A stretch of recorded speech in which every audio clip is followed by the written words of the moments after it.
वेद स्वाध्यायो भविष्यति। अद्य यजुर्वेदस्य तृतीयोऽध्यायस्य त्रयोचत्वारिंशः मन्त्रस्य स्वाध्यायो भविष्यति। स्वाध्यायमान मन्त्रस्य उपभूता इह गाव इत्येतानि प्रथमानि पदानि सन्ति। एक अब वेद स्वाध्याय होगा। आज यजुर्वेद के तीसरे अध्याय के 43वें मंत्र का स्वाध्याय किया जाएगा।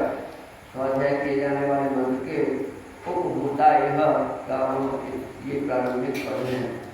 इस मंत्र के ऋषि हैं उपभूता इत्यस्य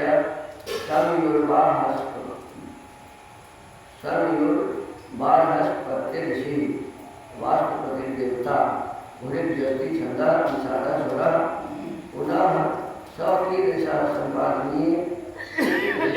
फिर उस गृहस्थाश्रम को कैसे सिद्ध करना चाहिए इस विषय का उपदेश अगले मंत्र में किया है।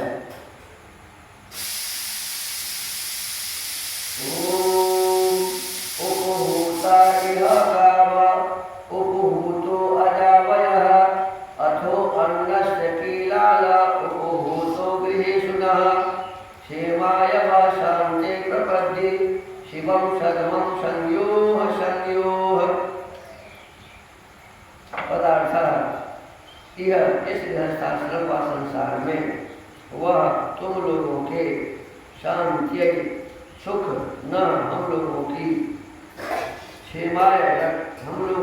क्षेमाय रक्षा के गृहेश निवास करने योग्य स्थानों में जो गावः दूध देने वाली गौ आदि पशु उपभूता समीप प्राप्त किए व अजावयः भेड़ बकरी आदि पशु उपभूता समीप प्राप्त हुए अथो इसके अनंतर अन्नस्य प्राण धारण करने वाले कीलालः अन्न आदि पदार्थों का समूह उपभूता अच्छे प्रकार प्राप्त हुआ हो। इन सब की रक्षा करता हुआ जो मैं गृहस्थ हूँ सो संयोग सब सुखों के साधनों से शिवम कल्याण व सर्वम उत्तम सुखों को प्रपद्ये प्राप्त हो।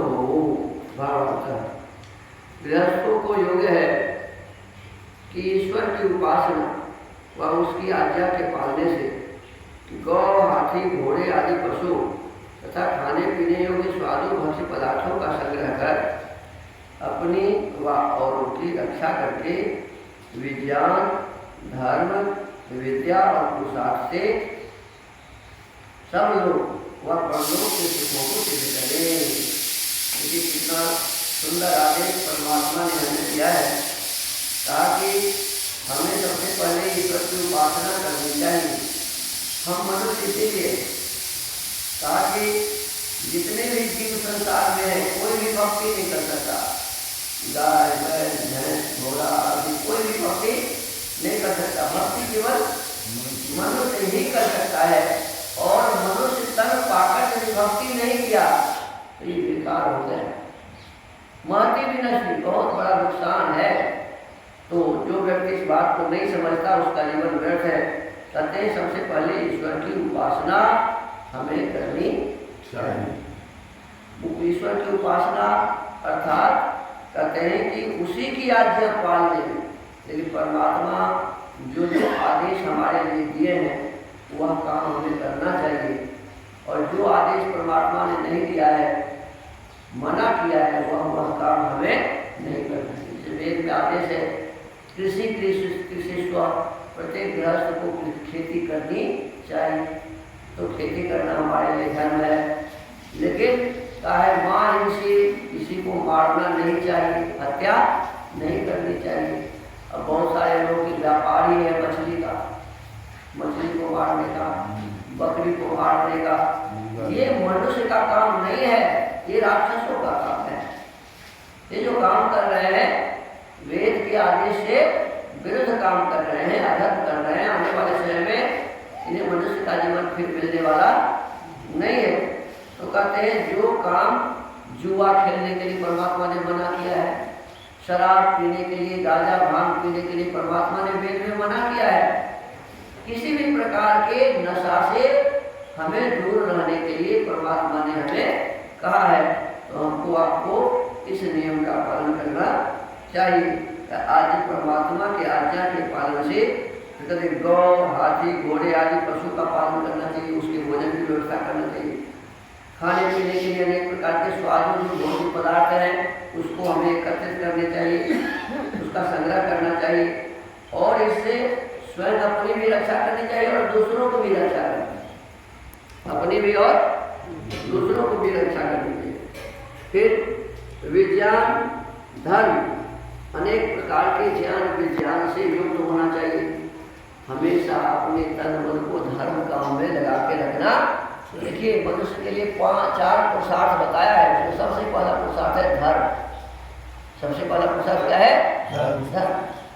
धर्म ही सबसे बड़ा पुरुषार्थ है। धर्म के लिए हम मेहनत करें, परिश्रम के लिए, इसलिए शरीर मिला है। फिर अर्थ, धर्म अर्थ, फिर काम, फिर भोग और फिर मोक्ष की प्राप्ति के लिए हमें पुरुषार्थ करना है। तो कहा कि हमें इस जीवन में अधिक से अधिक धर्म के कार्य करने चाहिए, विद्या की प्राप्ति करनी चाहिए, विद्या की प्राप्ति करनी चाहिए। देखिए हमारा ये शरीर भले ही कितना बड़ा हो जाए, कितना पुराना हो जाए, लेकिन हमारी आत्मा कभी पुरानी नहीं होती। आत्मा में वही भाव सब दिन होते हैं, वही विचार सब दिन रहते हैं। तो हमें आत्मा के हिसाब से सब काम करने चाहिए। और पढ़ने लिखने का ऐसा नहीं है कि कोई बचपन में हमारा है तो पढ़ेंगे और अब बड़ा हो गए तो अब पढ़ाई नहीं करेंगे, ऐसी बात नहीं होनी चाहिए। सदा विद्या की सन्यासियों के लिए भी कहा है, जो सन्यासी हो गए वो हवन से तो अलग रह सकते हैं, यज्ञ को पढ़ने का वो उसको उतार के फेंक सकते हैं, लेकिन विद्या को उतार के नहीं फेंक सकते। और विद्या किसी का भी बपौती नहीं है, जो पढ़ेगा उसी का।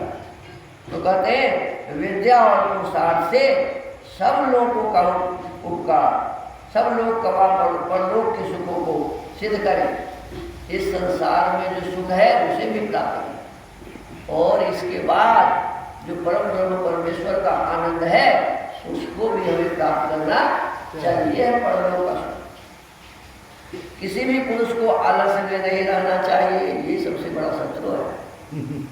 आलस्यम मद मोह च चापल्यम पुष्टिरेव च, ये स्तब्धता चाभिमानित्यम तथा त्यागित्वमेव च, ये 7 प्रकार के दोष हैं जो सबको छोड़ देना चाहिए। तो उसने कहा कि आलस्य में नहीं रहना चाहिए, किंतु सब मनुष्य पुरुषार्थ वाले होकर सबको पुरुषार्थ करने देता है।